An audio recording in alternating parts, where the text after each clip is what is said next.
इस्लाम की एक और बुराई की, जो कि देखते सब हैं लेकिन बोल कोई नहीं पाता।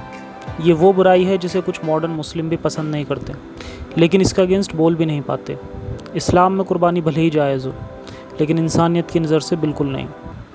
इस्लाम में कुर्बानी क्यों होती है ये मैं शॉर्ट में बता देता हूँ, क्योंकि मैं कोई खुतबा नहीं कर रहा। कहा जाता है कि हज़रत इब्राहीम ने एक बार ख्वाब में देखा कि वो अपने बेटे को ज़बह कर रहे हैं। उन्हें लगा खुदा उनसे यही चाहता है। वो अपने बेटे को लेकर जंगल में गए, उसके हाथ पैर बांधे, उसके बाद अपनी आंखों पर पट्टी बांधी और उसको ज़बह किया।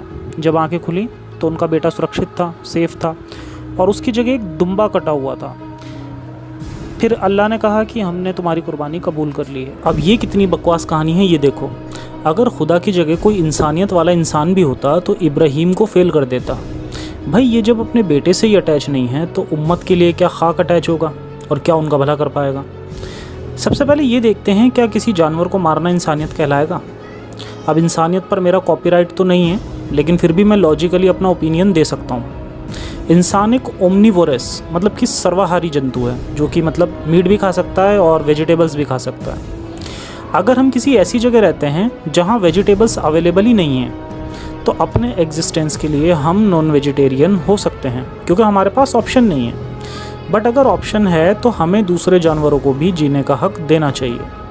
अब हम एक शेर की तरह कम्प्लीटली नॉन वेजिटेरियन तो है नहीं, बट ऑप्शन है तो उसका यूज़ करना चाहिए। जानवरों के लिए हमारे मन में दया भावना होती है और वो नेचुरल है। तो जब कोई वेजिटेरियन नॉन वेजिटेरियन मुस्लिम से बकरा ईद पर सवाल करता है, तो वो कुछ बहानों से इसे जस्टिफाई करने की कोशिश करते हैं और वो लोग चुपचाप सुन भी लेते हैं। तो आज मैं उन लोगों के लिए यही बहाने डिबंक करने वाला हूँ। आप लोग सवाल करें, और अगर वो ये उल्टे सीधे बहाने बनाएं तो उन्हें जाने मत दीजिए।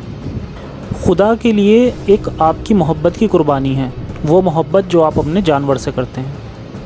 ये बिल्कुल बकवास लॉजिक है। सेक्रीफाइस करना ही है तो अपने बेटे का करो।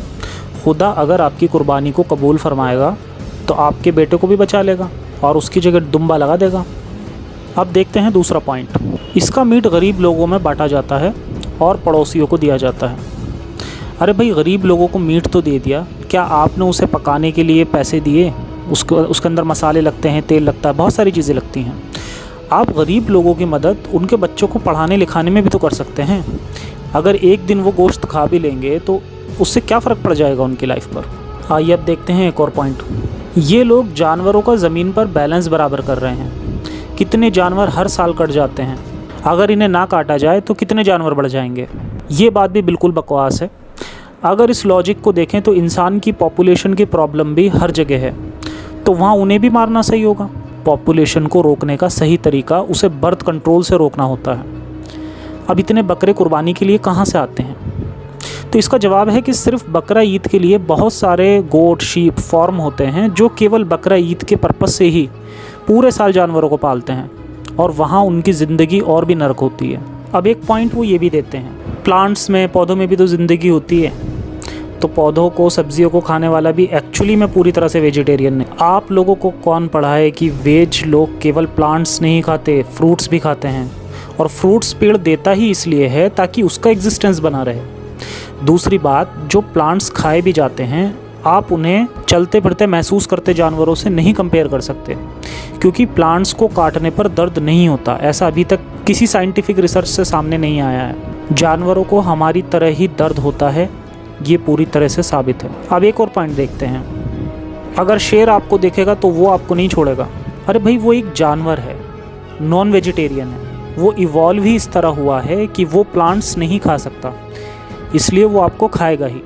और अगर आप शेर की इस प्रॉपर्टी को बेस बनाकर कंपेयर कर रहे हैं तो फिर उसमें और आप में क्या फ़र्क है?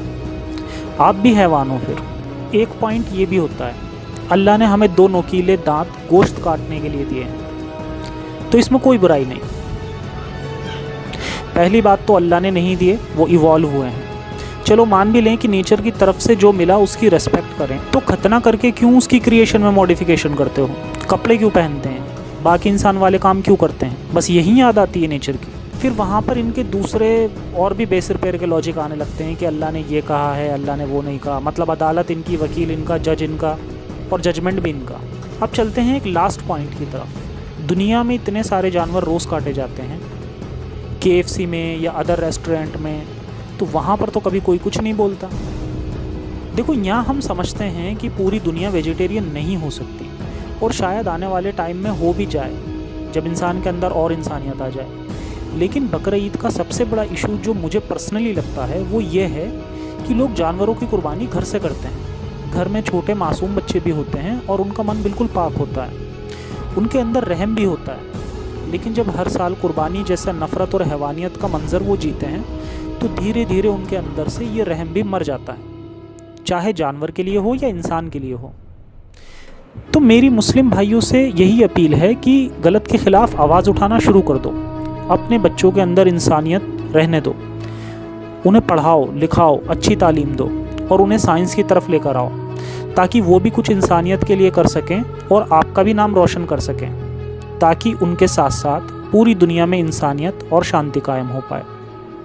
बाकी आज के लिए इतना ही, फिर मिलते हैं किसी और टॉपिक के साथ। सुरक्षित रहें, अपनों का ख्याल रखें। जय हिंद, साइंस हाफिज़।